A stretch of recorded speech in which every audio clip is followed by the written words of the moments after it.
Polka bells, cannon sounded sweet, played by a young man from the street on a piano, missing some keys.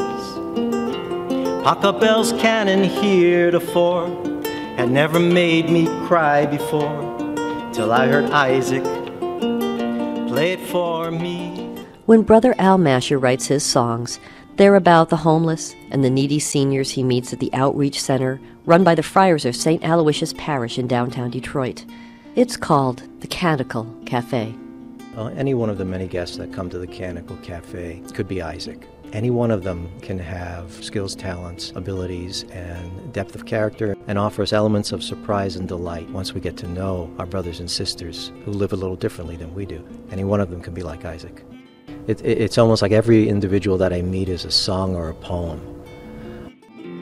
Polka bells, cannon heretofore had never made me cry before, till I heard Isaac play it for me.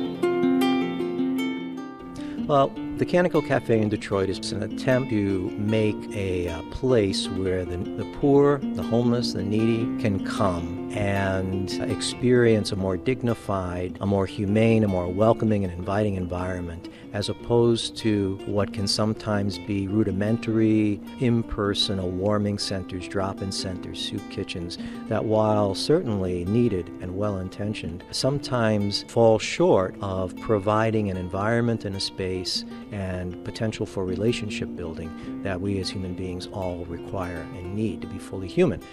Everyone who's served here is not necessarily homeless, and I always say one of the most important ways to combat homelessness is to prevent it from happening in the first place. We exist to help those people who have places of their own to remain housed. Frequently, I'm afraid that there's an oversimplification when it comes to comprehending or addressing the issue of homelessness, that it's simply a matter of financial lacking or the absence of financial security that results in people being homeless. But there's really a whole constellation of causes for homelessness, and anything from mental illness to addiction to broken hearts. But frequently people make a life choice. Some folks elect to live off the grid, if you will, liminal experiences, and are quite content and happy and fulfilled doing so. And I know that I, as a Franciscan friar who walks around the streets of Detroit wearing medieval garb, am a liminal person myself, and that's my life choice.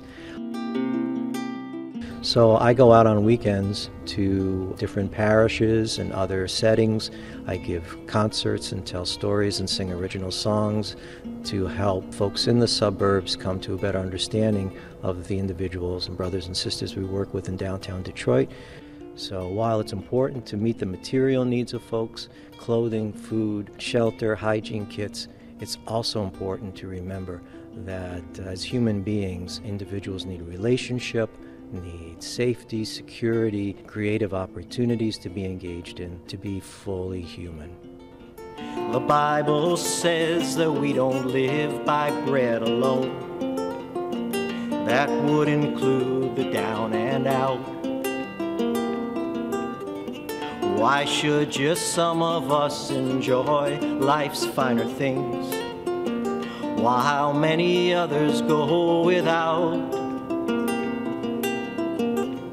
Polka bells, cannon sounded sweet, played by a young man from the street on a piano, missing some keys.